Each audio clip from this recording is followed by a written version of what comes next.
85వ శ్లోకము. నిత్య క్లిన్నా నిరుపమా నిర్వాణ సుఖదాయిని నిత్య షోడశికారూప శ్రీకంఠార్ధ శరీరిని. ఈ శ్లోకంలోని మొదటి నామము నిత్య క్లిన్నా. ఇది 388వ నామము.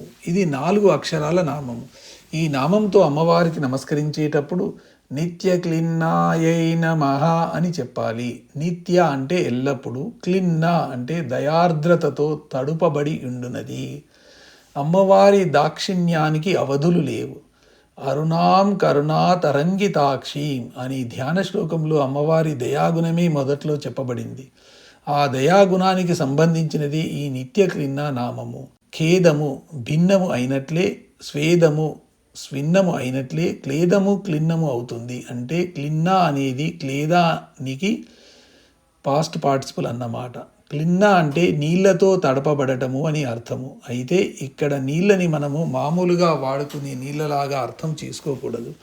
కరుణ హృదయం నుండి పొర్లిపోయి ఆ కరుణాజలంతో ఆకార నామరూపాలతో ఉండి అమ్మవారు మొత్తం తడిసిపోతే ఆ స్థితిని అమ్మవారిని నిత్య క్లిన్నా అనాలి.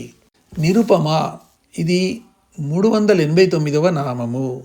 ఇది 4 అక్షరాల నామము. ఈ నామంతో అమ్మవారికి నమస్కరించేటప్పుడు నిరుపమాయై నమః అని చెప్పాలి.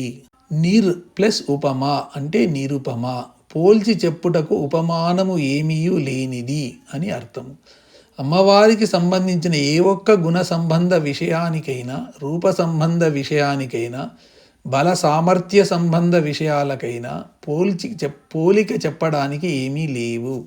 అన్నీ అమ్మవారిలోంచే వచ్చి అమ్మవారిచే పాలింపబడి అమ్మవారిలోనికే లీనమయ్యేవి. అయితే అమ్మవారిని పోల్చడానికి ఏ విషయమైనా, ఏ వస్తువైనా ఎలా పనికి వస్తుంది. అందుకని అమ్మవారు నిరుపమ, పోల్చి చెప్పుటకు ఉపమానము ఏమీయూ లేనిదని ఈ నామానికి అర్థము. ఈ శ్లోకంలో తర్వాతి నామము నిర్వాణ సుఖదాయిని. ఇది 390వ నామము. ఇది 8 అక్షరాల నామము. ఈ నామంతో అమ్మవారికి నమస్కరించేటప్పుడు నిర్వాణ సుఖదాయిన్యై నమః అని చెప్పాలి. నిర్ ప్లస్ వాన నిర్వాణ, సర్వ నివృత్తి రూపమైన బ్రహ్మపద ప్రాప్తి లేక మోక్ష సంబంధమైన, సుఖ అంటే ఆనందమును, దాయిని అంటే ఇచ్చునది.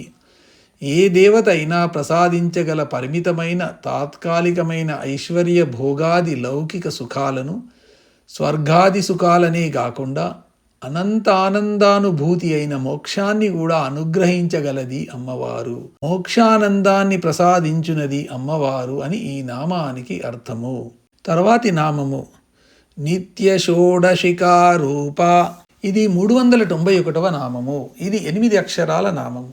ఈ నామంతో అమ్మవారికి నమస్కరించేటప్పుడు నిత్య షోడశికారూపాయై నమః అని చెప్పాలి. నిత్య అంటే నిత్యా దేవతలుగానున్న షోడశికారూప 16 కలల రూపము. నిత్య దేవతలు 16 మంది ఉంటారు. చంద్రుని 16 కలలకు సంబంధించిన 16 తిథులను సూచించే దేవతలే నిత్యా దేవతలు.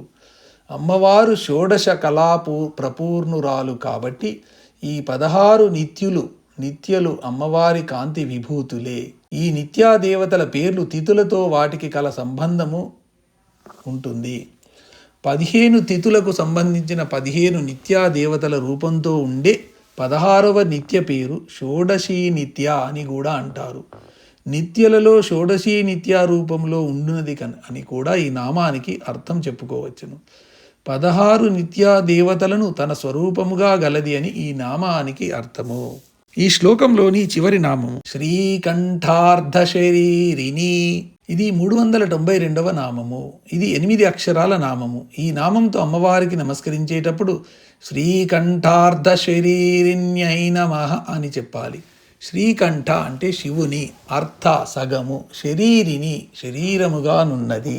అణువు దగ్గర నుండి బ్రహ్మాండము దాకా ప్రకృతి పురుషుల సమ్మేళనమే అని భారతీ వాంగ్మయము చెబుతుంది. పదార్థమంతా పరమాణు సంచయమేనని, ఆ పరమాణువులన్నీ ధనాత్మక రుణాత్మక ఆవేశకన సముదాయమేనని విజ్ఞాన శాస్త్రము చెబుతుంది. శ్రీకంఠార్ధ శరీరిని అనే నామము ఈ విషయానికి సంబంధించినది. ప్రకృతి పురుషుల కలయికతోనే ప్రపంచ సృష్టి జరుగుతోంది. ఈ ఇద్దరిని విడదీయలేము. ఈ రెండు ప్రతి జీవిలోనూ నాది, నేను, దేహము, ఆత్మ విభాగాలుగా సూచించేవి. నాదిలో నేను ఉంటే జీవికి అది కారాగారవస్థ స్థితిని, నేనులో నాది ఉంటే అది మోక్షానంద స్థితిని తెలియజేస్తాయి. ఈ ప్రకృతి పురుషుల కలయిక సమ్మేళనము లాంటిది కానీ సమ్మిశ్రమము లాంటిది కాదు. ప్రయోజనం ఉన్నంత వరకు ఉండేది సమ్మిశ్రమము, ప్రయోజనము లేకపోయినా ఉండేది సమ్మేళనము. ఈ నామానికి శ్రీకంఠ ప్లస్ అర్ధ శరీరిని అని విడదీస్తే శివునిలోని అర్ధ శరీరముగా ఉండునది అని అర్థము చెప్పుకోవాలి. అలా కాకుండా శ్రీ ప్లస్ కంఠ ప్లస్ అర్ధ శరీరిని అని విడదీస్తే శ్రీ అంటే శ్రీ విద్య, కంఠ అంటే కంఠముగాను అనగా వాక్కుగాను, అర్ధ అంటే అర్థముగాను, శరీరిని అంటే శరీరముగా గలది అంటే శ్రీ విద్యను వాక్కుగాను అర్థముగాను తన శరీరముగా గలది అని అర్థము. శ్రీకంఠుణ్ణి తన అర్ధ శరీరముగా గలది అని కూడా అర్థం చెప్పవచ్చు. శంఖము ఆకారంలో ఉండే కంఠాన్ని ఉచ్ఛ్వాస నిశ్వాసలను క్రింద చూపిన ఖం ఠంలతో చూపిన త్రిభుజాలుగా సూచిస్తే అప్పుడు పై త్రిభుజము ఉచ్ఛ్వాసాన్ని అయ్యవారిని సూచిస్తుంది, క్రింది త్రిభుజము నిశ్వాసాన్ని అమ్మవారిని సూచిస్తుంది. కంఠాన్ని సూచించే మొత్తం చిత్రములో సగం భాగం అయ్యే అయ్యవారిది, సగం భాగం అమ్మవారిది అని తేలిగ్గా అర్థమవుతుంది. వాక్కు ఉచ్ఛ్వాసము ఇవి అయ్యవారికి సంబంధించినవి గాను, అర్థము నిశ్వాసము ఇవి అమ్మవారికి సంబంధించినవి గాను గుర్తుపెట్టుకోవాలి. శివునిలో సగము శరీరముగా గలది, శివుణ్ణి తన అర్ధ శరీరముగా గలది, శ్రీ విద్యను వాక్కుగాను అర్థముగాను తన శరీరముగా కలిగినది, శ్రీకంఠుడు అర్ధమగుటకుటు గనగా అవగానగుటకు అయిన శరీరముగా నున్నది, శివుని సృష్టి ప్రయోజనములచే ఆయన శరీరముగా నున్నది అనే అర్థాలు ఈ నామానికి చెప్పుకోవచ్చును.